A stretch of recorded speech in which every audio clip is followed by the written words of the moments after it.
The X Zone Radio Show with Rob McConnell is largely an opinion talk show. All opinions, comments, or statements of fact expressed by Rob McConnell's guests are strictly their own and are not to be construed as those of the X Zone Radio Show or endorsed in any manner by Rob McConnell, rel-mar McConnell Media Company, the X Zone Broadcast Network, its affiliated networks, stations, employees, or advertisers.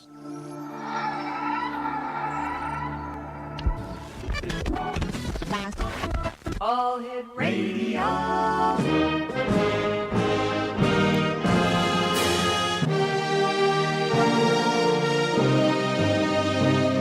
Welcome to the X Zone, a place where fact is fiction and fiction is reality. Now, here's your host, Rob McConnell.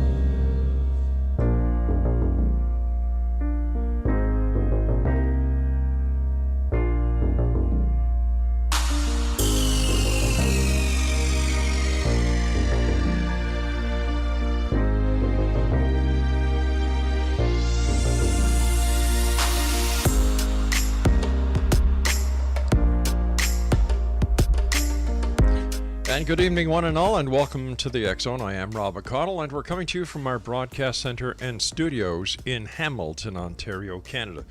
If you would like to send me an email, it's xzone at xzoneradiotv.com on all social media sites, Xzone Radio TV. And to find out what is broadcasting, when, and at what time on the X Zone Broadcast Network, visit www.xzbn.net. And we're coming to you around the world tonight on the X Zone Broadcast Network, Talkstar Radio Network, Mutual Broadcast Network, Simul Radio, Simul TV, and iHeartRadio. My guest this hour is Karl Lehrburger. And he's an energy entrepreneur and founder of a 26-year-old research and development enterprise. His current focus is processing industrial hemp into many projects. He considers himself an explorer, storyteller, and ancient rock art reader. His last public appearance was at Contact in the Desert in early June, where he addressed the continuation of the conquest of the Americas, the conquest of space. Joining me now is Karl Lehrburger. And Karl, welcome to the X Zone. Good evening, Rob. What a pleasure, and greetings to X Zone Radio listeners in Canada and throughout the world. It's great having you with us. I must admit that I am still baffled why so many people really don't understand the secret of the Americas, and how can academia let the lies and the deceit and the garbage that they're spewing out into the public as the real history of the Americas, when people like you, Frank Joseph, and others have been bringing the truth out for years now? Well, that's one of the reasons why I wrote the book. I thought that I could make a small contribution to shedding light on the path and light on our history. And in small circles, I can say that I've had modest success. But as you've noted, many researchers and authors for many decades have done their best to overturn the overarching paradigm of the archaeo-priesthood, which has left us languishing in a false history. And as a result of that, we don't know our history, and I'd make the case that we don't know who we are as human beings. It's amazing when you think that kids in school today are still being taught that Christopher Columbus discovered the Americas when he actually didn't. You know, we've got the Vikings, we've got the Irish monks who apparently got drunk one night coming out of Dublin, got into a dinghy, and got lost on their way home. So, how can we accept what else the established historians have told us when they can't get a very basic fact straight? Well, that's really the question of the day. It's a question for humanity, not only as it relates to our history and the many explorers and colonizers that came to the New World long before Columbus, And lest we forget that the idea of discovery, the notion that the Europeans came to the so-called New World and discovered it, is in itself a lie. We must recognize that the Native Americans and their ancestors were here, had thriving civilizations, lived in harmony with Mother Nature and the ecology. And so the whole history of the colonization of the Americas started with the lie that a pope in Europe could divide the world between two little countries and have those countries empowered to destroy, conquer, and really destroy the history of these people. It's what's the point you're bringing up is really the point that we're all asking. Yeah. How long is it going to take for us to rewrite the history, to work with and be synonymous with the facts, as opposed to the lies that we've been taught in school and continue to be perpetuated by corporate and commercial media? You know, the history that you and others who are out there publicizing the true history of not only the Americas but the world is much more exciting and much more fascinating than the traditional history that we were taught in school. You know, and we're just now in this electronic age, internet age, and the age of space exploration. We're just now beginning to get a sample of what lies beyond the old lies of history.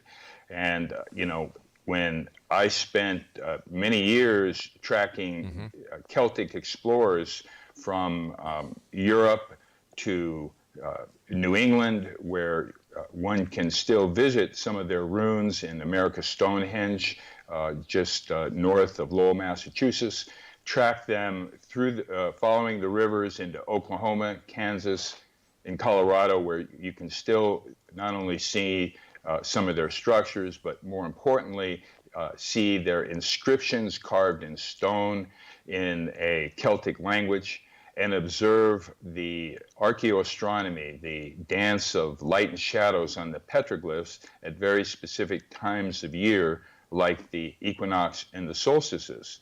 So the history is presented and preserved in the rocks.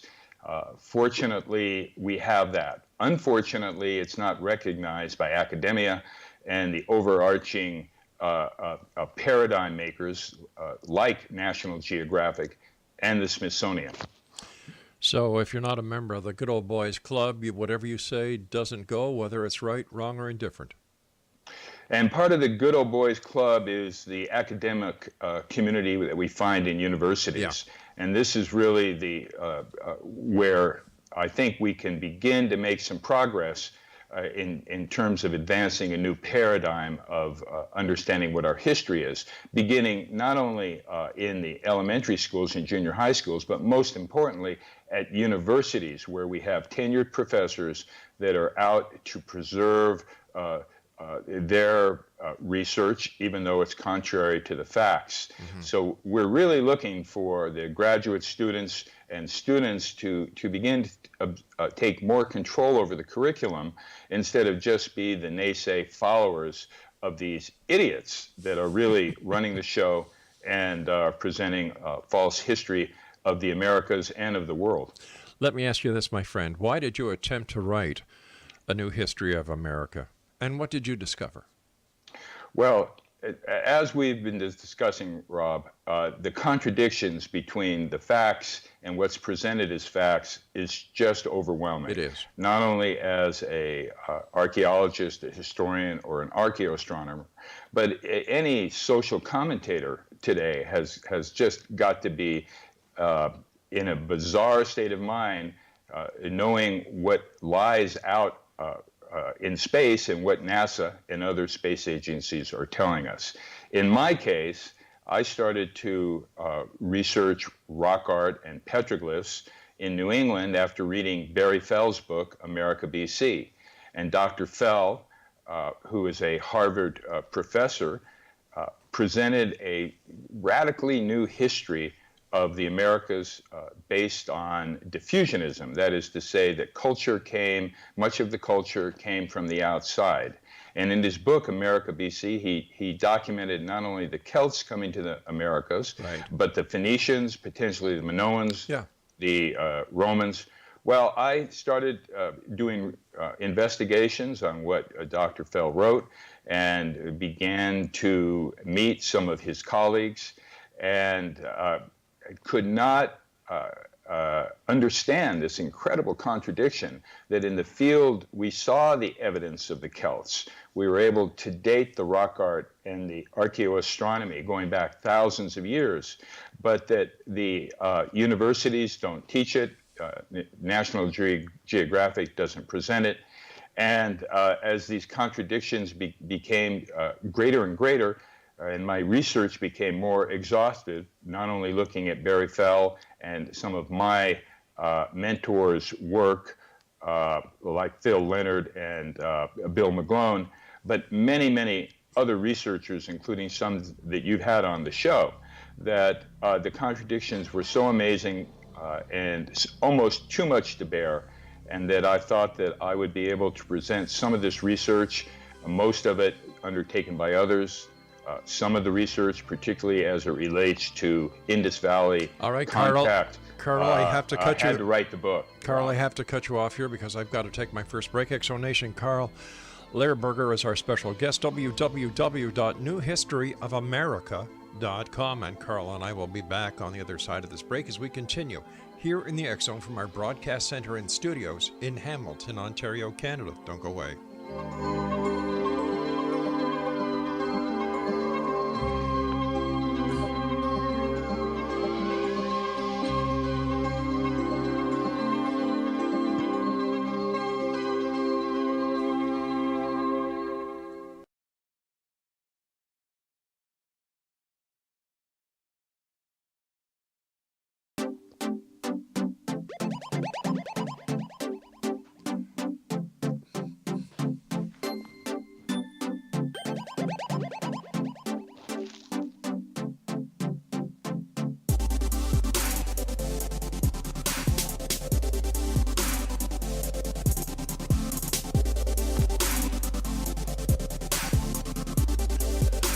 Welcome back, everyone. This is the X Zone. I am Rob McConnell. Our guest this hour is Carl Lehrburger. His website is www.newhistoryofamerica.com. Let me ask you this, Carl. What did you discover during the investigation that you have done over the many years? What was the most startling evidence, or what has been your most startling discovery all these years? Well, hardly startling, but what I've come to learn is that we've been lied to and bamboozled about our history, and not only I have said that, but other people, including investigators, Right. have gone and to the next level and said we've been lied about everything. I guess some of my most amazing experiences in the field really go beyond what would be referred to as archaeology or science. It's really being in the field and having a connection through rock art with the ancients.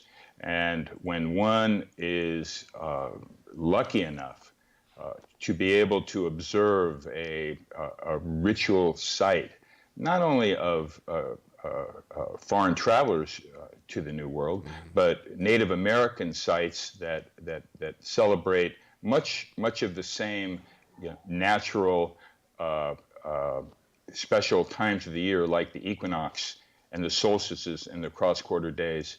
It's the most thrilling experience really one can imagine, especially if it's a sunset phenomena or a sun rise phenomena, where you're seeing light and shadows tell a story, an ancient story. And in the case of my work, I've been able to observe these archaeoastronomy light shows that take place, telling a story of the rituals of our ancient forefathers and foremothers, and in some cases providing information that really doesn't exist anywhere else. For example, in Oklahoma, there's a Celtic site known as the Anubis Caves. And the Anubis Caves was dedicated to the ancient sun god Mithras, a European god. And his rites are celebrated in this cave. The inscriptions in a Celtic language describe the ceremonies. And in Europe, we have Mithraeums. These are the temples of Mithras, but most of them have been destroyed.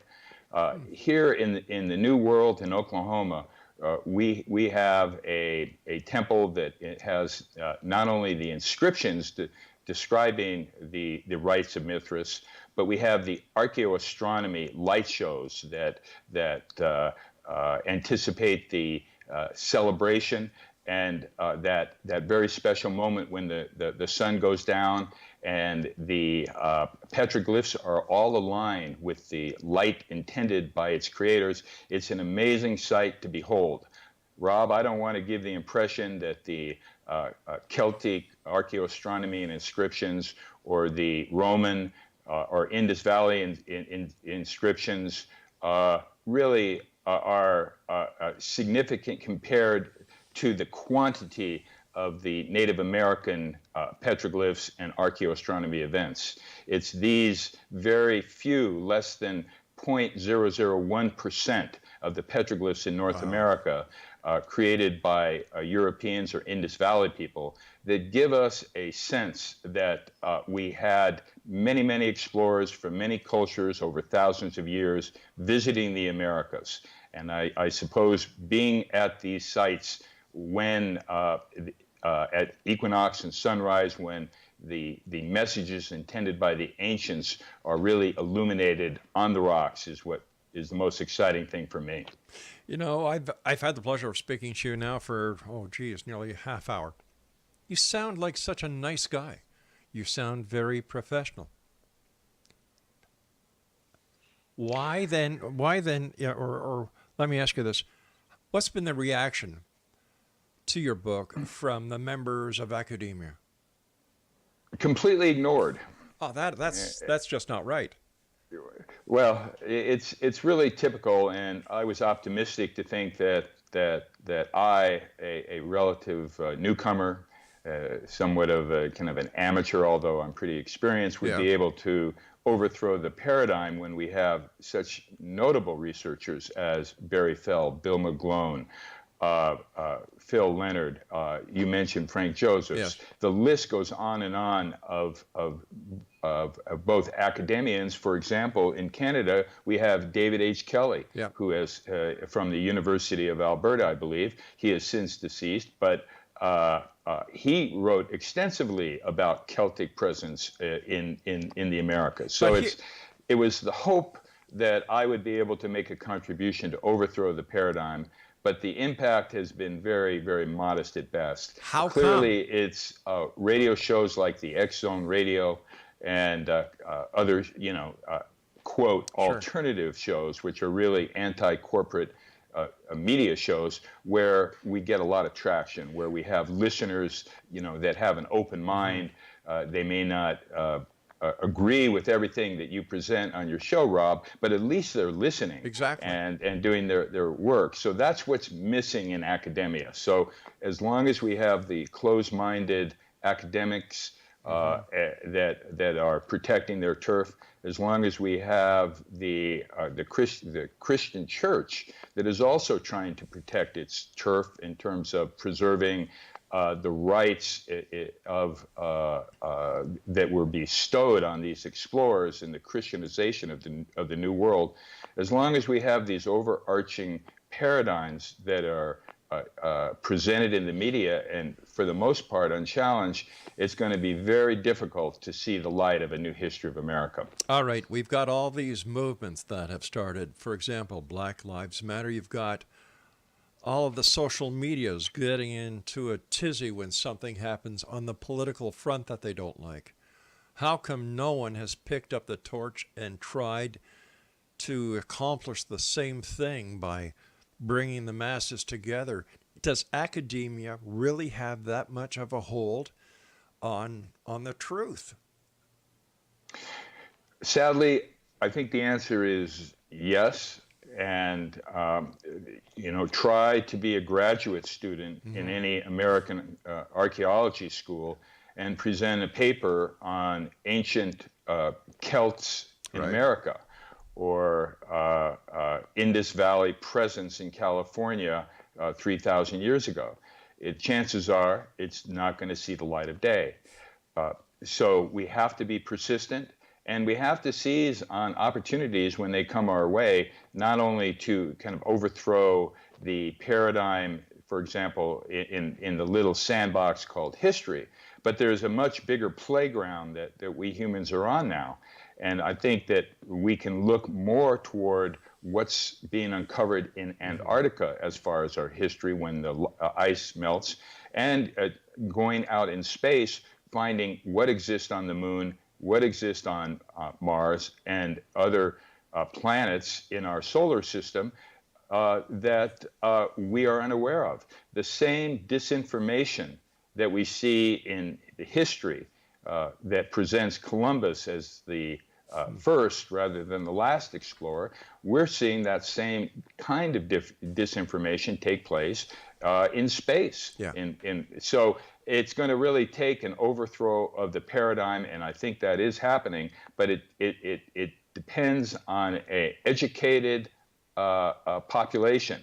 And as long as we have most of our fellow human beings in the North Americas looking at corporate media and reading the corporate lies, it's going to be very difficult to have the clarity to look for a new history of America and a new history, really, of the human race.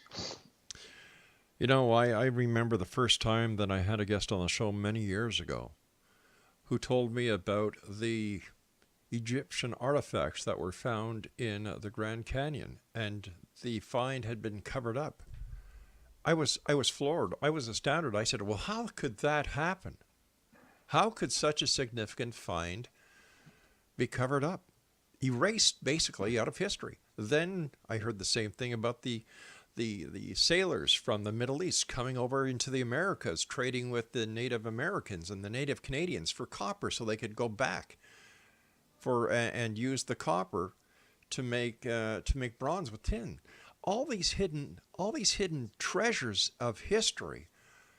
It's a crime. It's a crime, and yet look what people are doing in Egypt. Look at the media play that Egypt gets. Look at all the specials, National Geographic, Smithsonian, Discovery, that are presenting what is happening in Egypt. Why is Egypt getting all the attention when there is so much happening right here in the Americas that are being totally neglected? I love to tell the story of the Four Corners area, which is in the Southwest. Look, Colorado, Utah, New Mexico. We're going to do a bit Arizona. of a. All right, listen. We have to take our news break. I don't want to have a cliffhanger, so let's do the news. Okay. We'll come back and tell me that story. Exonation. Our guest this hour is Carl Lehrburger, and his website is newhistoryofamerica.com, and we'll both be back on the other side of this break as we continue here in the X Zone from our broadcast center and studios in Hamilton, Ontario, Canada. I don't know how many times I've said this, but the truth is stranger than fiction. And this is just a perfect example. Academia, get your act together. Stop lying to people. We deserve better than that. And if this is what we're wasting our money on in university and colleges, you should all be shut down. We'll be back. Don't go away.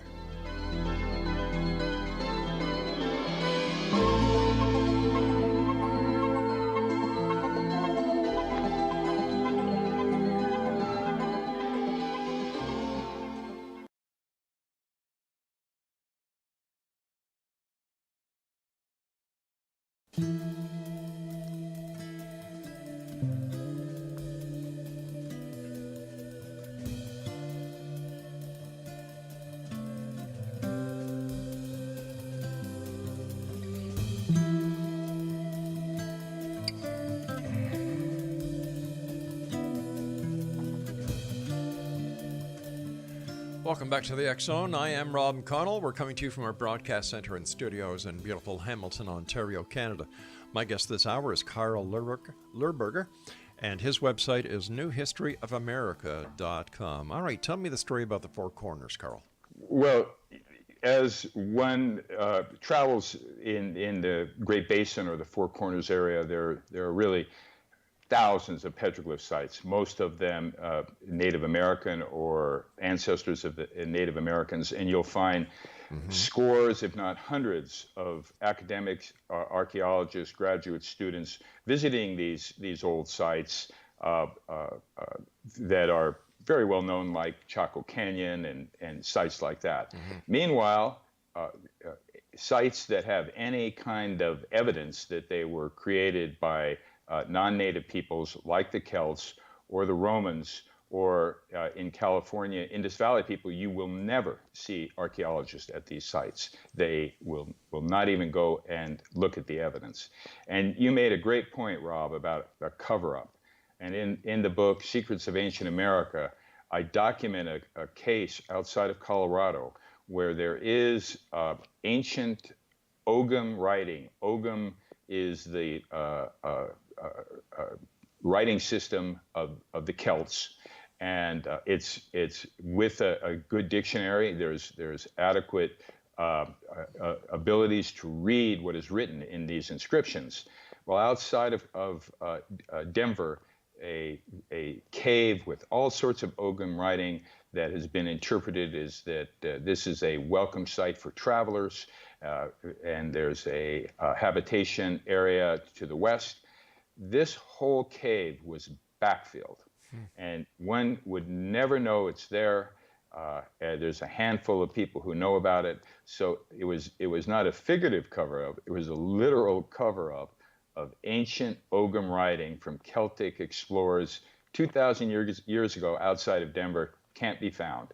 So this is an ongoing travesty that we have in North America, and I would say that it's really, the charge is being led by National Geographic. Rob, you made the great point of here's an institution that has been publishing since the 1800s, right. But has there ever been an article about Celts in America, Hebrews in America, the Roman evidence of Romans in America? And you just won't find it, even though the artifacts exist and the proof exists that these cultures and explorers and settlers made it to the Americas thousands of years ago, thousands of years before Columbus, and we still have the lie that Columbus was first instead of the truth, which Columbus was last.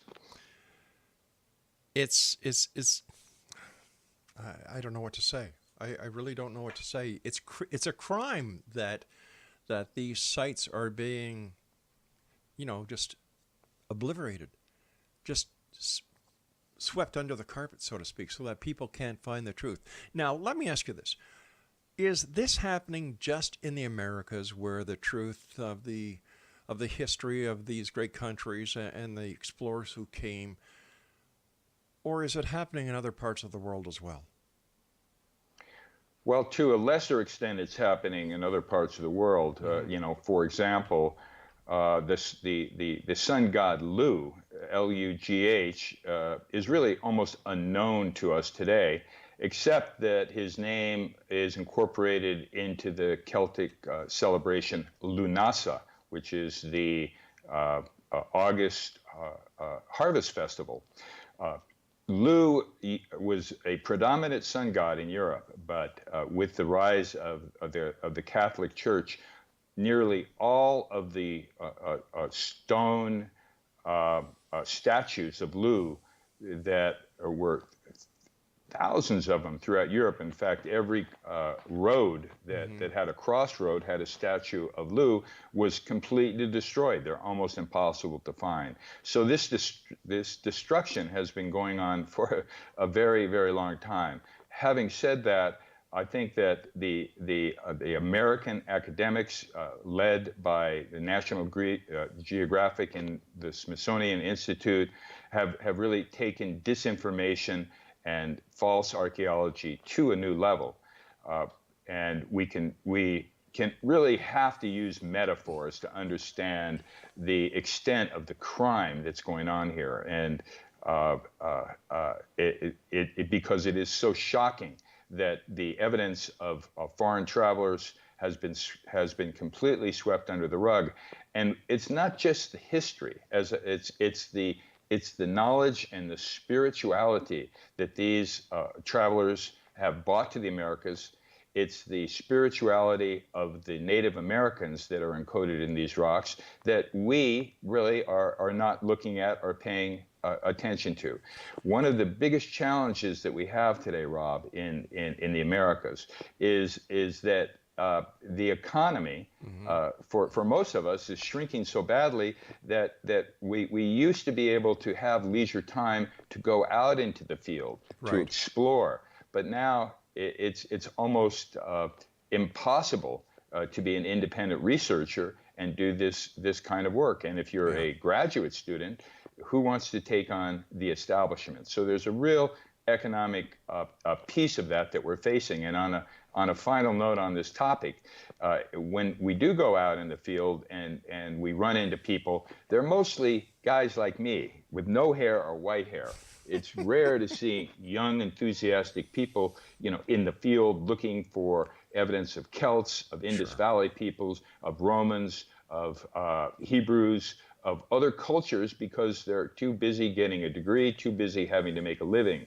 So it's a very complicated issue. But I believe that we are now heading to a time, not only with the uncovering of our ancient history on this planet, but the melting of Antarctica is beginning to reveal amazing things that we were unaware of and that the United States government has kept from us. And as the Antarctica continues to melt, we're going to find ancient ruins in Antarctica.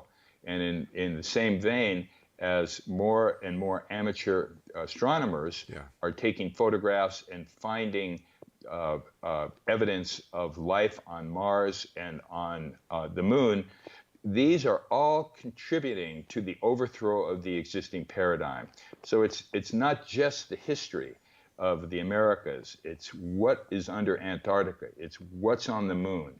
It's what's on Mars. It's uncovering the lies of the 9/11 incident. This is all coming to a crescendo, hopefully, Rob, in our lifetime, that will give us the opportunity to really overthrow this old self-serving paradigm and really usher in a new age, not only a new history, but a new age for humanity. What do you think the truth about 9/11 was or is? Well, there's no debating it. The fact that the 911 Commission was fraught with total lies. Yeah. And the fact that our country and our government has not taken it upon itself to review that report and to document what those lies are is a sham. Clearly, it was an inside job. I don't want to go deep because it's very controversial and it takes us a little away from what we're talking about. But it is spot on when we talk about lies and deceit. One reason why I think it's so important for Americans to relook at what happened in 9/11 is it's something in our lifetime. It's still modestly fresh in our lifetime. Things like the assassination of John F. Kennedy, are fading so quickly. The evidence has been so muddled and so confused. And this overarching propaganda concept, conspiracy theories, really continues to keep people from understanding what happened with the JFK assassination, and in particular with 9/11. But that's a whole other show, Rob. I think we can say that we've been lied to, and we continue to be lied to about 9/11 and our history and what's going on with NASA disinformation and presence of secret space programs on the moon. With all the advances in technology since the assassination of JFK, the tragedy of 9/11, you would think that more information would have been leaked, and yet there hasn't been these leaks. Why do you think that is? Well, in the case of 911 and JFK, many of the potential leakers or witnesses have been killed. In the case of 911, there have been many leakers, and really anybody who takes it upon themselves to just do a little bit of research into this will find much evidence to prove that the 911 report is false, and that the single shooter theory of the JFK assassination is also false. Carl, we've got to take our final break. Please stand by. Carl Lehrburger is our special guest. You'll have to come back, and we'll have to spend an hour talking just on 9/11 and the JFK. Very interesting. Very interesting. Lies, lies, and more lies, Exo Nation. Is there a cover-up? You be the judge. Just do your homework. Do your research. Don't take it from me. Don't take it from Carl. Be your own judge. But I would like you to go to Carl's website, www.newhistoryofamerica.com.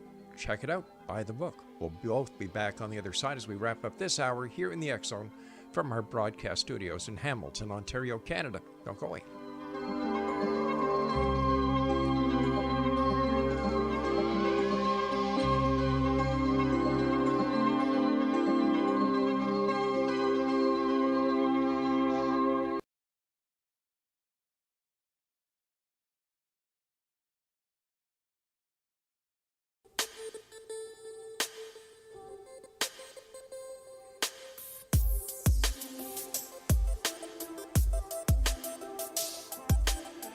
Exonation, Carl Lehrburger is our special guest this hour.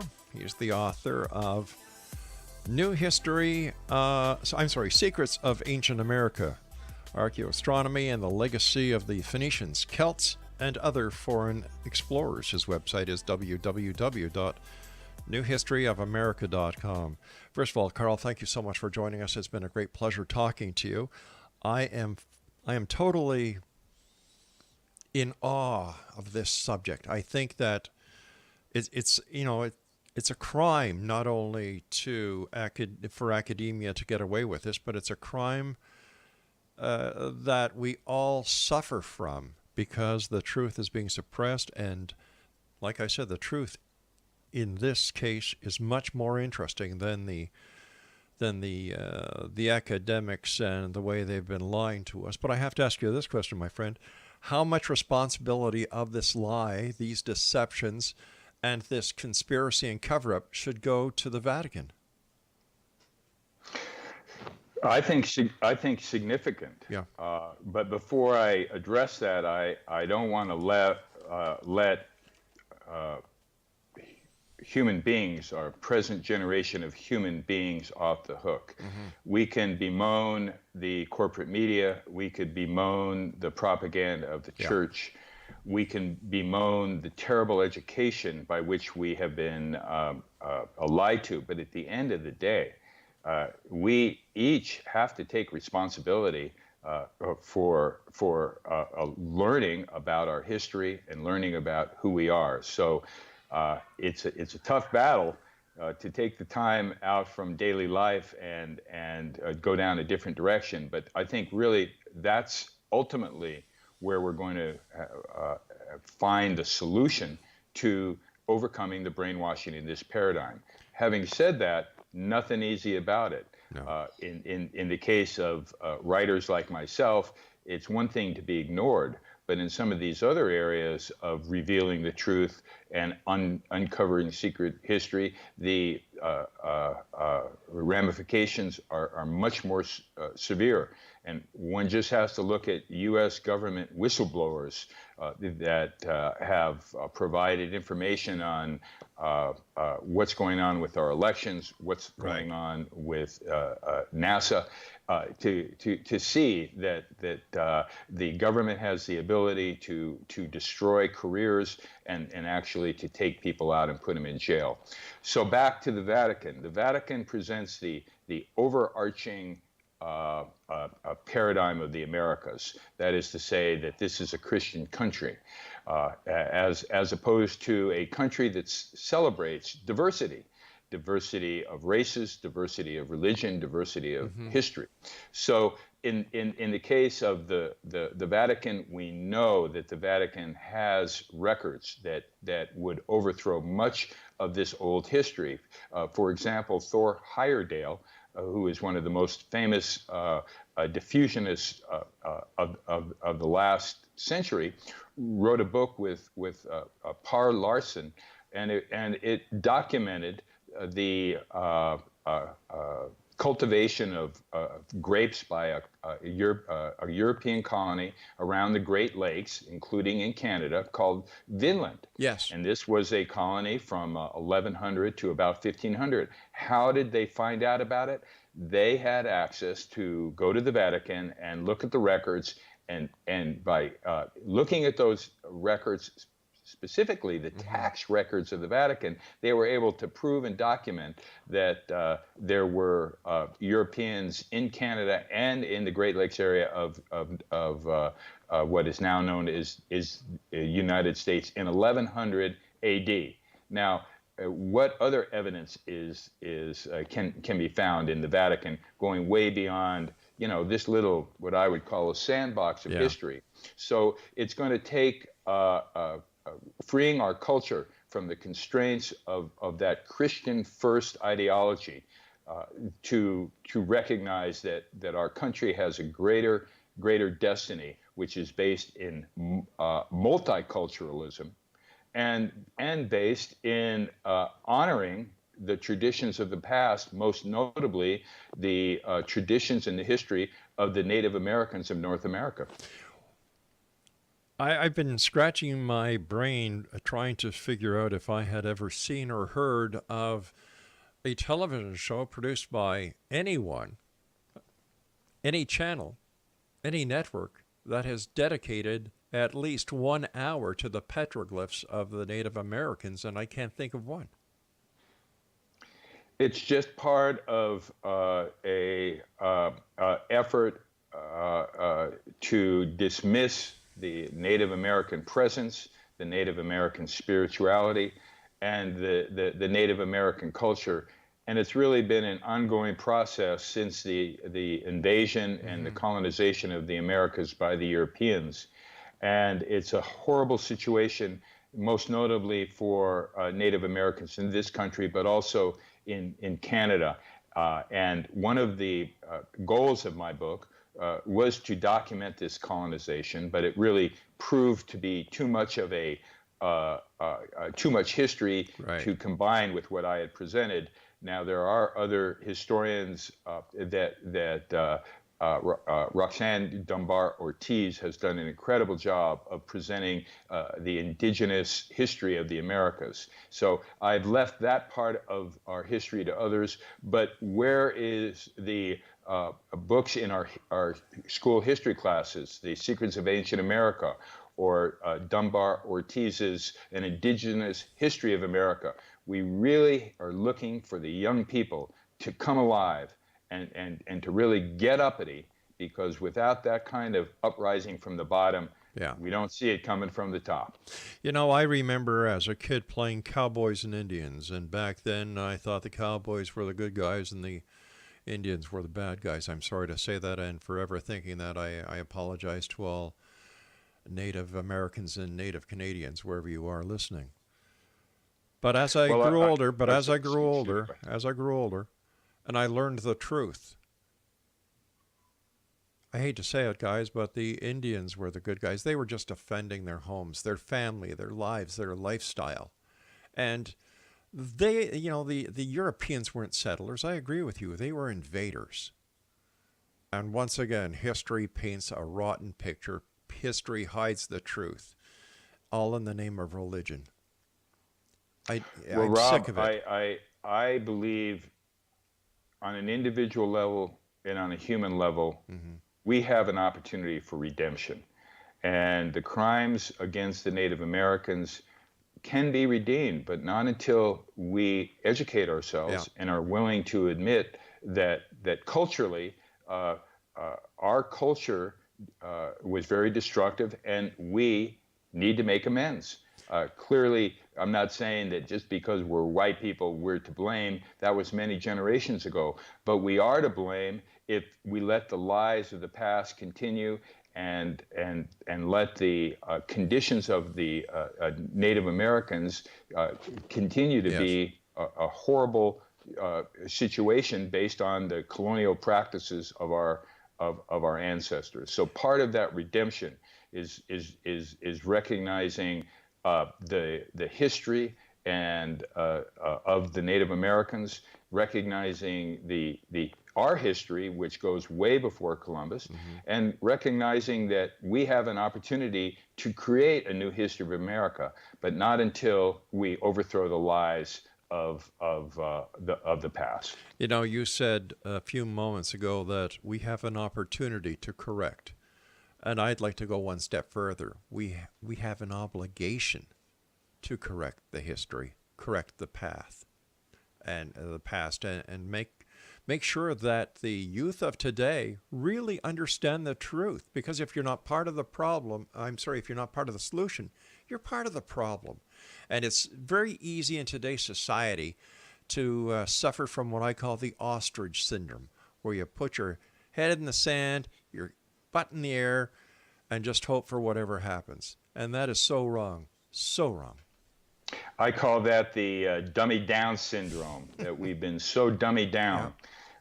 And we're so ignorant of our history and actually who we are, knowing who we are, that it's going to take an individual effort on the part of each of us to arrive and arise above the dummy down syndrome, just what you're talking about, Rob. Carl, I've got about a minute left. I'd like to give you the opportunity of having a minute to just tell the X-Zone Nation around the world what's on your mind and what they can do to become part of the solution. Well, first of all, I'd like to thank you, Rob, and X-Zone Radio listeners. What a pleasure. I thought I might come onto the show coming from the United States to a Canadian show to get roasted, but you've been so kind. Thank you so much. That's my pleasure. We share a common history as humans, and we share a common destiny. Unfortunately, evolution of the human race has been hijacked. And whether we're talking about secrets of ancient America, secret space programs, or really understanding what happened at 9/11 or the JFK assassination, it's incumbent upon all of us as individuals to wake up, to go beyond corporate media messaging and really investigate our history, what's happening today on the planet, what's happening in our solar system. And thank goodness for the Rob McConnells of the world. Bless you, my friend. That give me an opportunity to present my research as well as others. So, Carl, I can thank you, Rob. It's my great pleasure. I promise you that you'll be back. And X-Zone Nation, visit Carl's website, www.newhistoryofamerica.com, and his book is entitled Secrets of Ancient America. This is the X-Zone. I'm Rob McConnell. I'll be back after the news. Don't go away.